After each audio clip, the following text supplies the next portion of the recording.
So yes, Have.A.N.E Ministry. It is a registered nonprofit.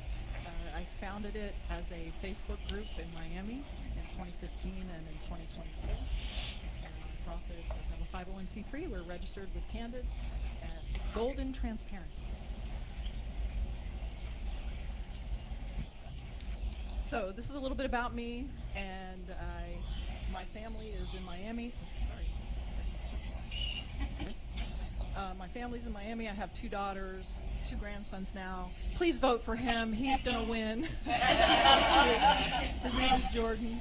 And this is my board of directors. And one of them is a longtime friend, and the other one is somebody I met when I was working for a mental health organization. She was a pastor at a church, and done podcasts with them. Just great people. I'm an adjunct professor. I also have the 7th level leadership coaching practice, and I also do a wellness company, marketing, and I'm on 3 boards of directors, including Have.A.N.E Ministry as a founder and president. So why? Why did I start this nonprofit? Meet my mom. She passed away at the end of 2022, but she was a wonderful woman that had a really tough season in life as a kid. Her parents were divorced. Her situation ended up where her dad ended up going to jail briefly for not paying child support. She was in foster care. She just went through a lot of things. And as she grew up and had her 4 kids, my mom was just the most unconditional, loving person to not just her family. And believe me, some of us were not so great. I was probably the good kid of the 3. But she was also loving just to other people, and she really modeled unconditional love. And when we were at the same church in Miami, she did multiple things as I did as well. I worked for that church. She actually served in benevolence, and because I was oversight when you're at a church a long time, they start giving you extra stuff, and so benevolence came to be part of my responsibility as well. And what happens is when you're running children's ministry, women's ministry, and you get benevolence, you're kind of like, oh my gosh, I cannot be the person that has to make a feeling with every single person. So I created a Facebook group to make people talk to each other and share with each other rather than me having to do all the work. And it kind of worked.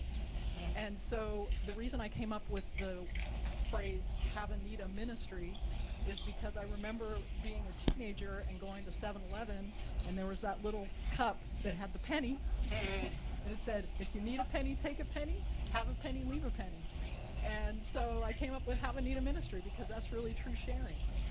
And sometimes the person you share with is not the person you're going to get something back from, but they're going to share with somebody else. And so sharing is just a mental creation of who we are.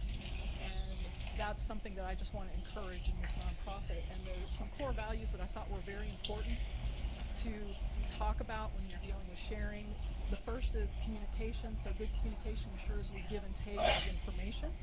Equality, everyone has something to share and everyone has something to give, and we want to make sure that we're willing to receive. Generosity, giving with an open and generous hands, allowing for the receiving. Grace, humanity's messy, isn't it? And grace is necessary in sharing.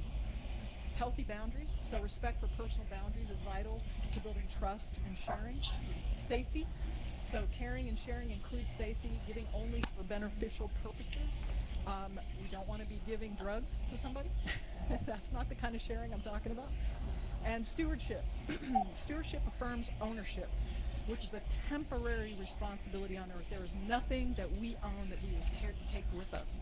So when we consider sharing, we need to think about the fact that everything we have is nothing that we get to keep. So maybe we need to share. So I relocated out of Miami up here to Ocala, and that's where I started my initial effort. So social media, I have a couple of groups. I have one in Miami, and I now have one up here. The one up here is pretty small. And I also created a main page on my Facebook because, being able to post in both and not just always being me, I think is an important component. So I actually have 3 Facebook things I have to attend to. I go to Central Christian Church, and you have to understand, having worked in a church forever, you always have to be responsible for that church. And then I got to pick a church that which I hadn't done in a long time. And it was funny, the very first day that I went, they talked about a scripture that completely aligned with my nonprofit. And it was about just basically sharing. And I ran into somebody in the parking lot who said, "Hey, I really like your shirt." I'm like, "Really?" And I looked down, and her name was H.A.N.A, which is the acronym for this nonprofit, H.A.N.A. So I just kind of thought, well, maybe that's where I'm supposed to go to church. So that's where I've been. And I also did the Ocala Citizens Academy experience just to really learn about Ocala, and been very impressed with this area and all the things that have potential here. So I'm here. The social media, these are different. This is the Facebook part of it in terms of the things that I was just talking about. But adding the profiles is a lot of work, and because it's an official 501c3, thinking through that, I just want you to know that part of my effort is not about my ministry, my nonprofit. It's really about working with other nonprofits, being connected and serving, and even government organizations. I try to promote local, state, and national information in my groups because I really think that people need the information and don't always have it. So we're in the first full year at 2023, so I'm 75% through this year, and it is progressing. There's something amazing happening today. These are some of the events that I've been involved in, and this is some people that I've individually helped. This is an interesting family situation. I helped this woman get into an ALF, and her daughter is in prison right now for drugs. This is my first podcast that I did with a woman that worked for me for 9 years. She passed away, but she's the first person I did it with. She passed away last year. And this is all the podcasts I've done. This is all the places I've done it throughout the country. And these are the areas of where the people are located that I did the podcasts with. And I've done some foundational giving. I have not used Marion County because they charge you money for it. In Miami, they don't. so working on that. And I do a wellness company benefit because it benefits my nonprofit, but I also like to help other people, so that's a sharing mentality. And I'm writing a book that is just about done, and it will be published soon myself. So this is contact information, the website, and happy to connect with everybody.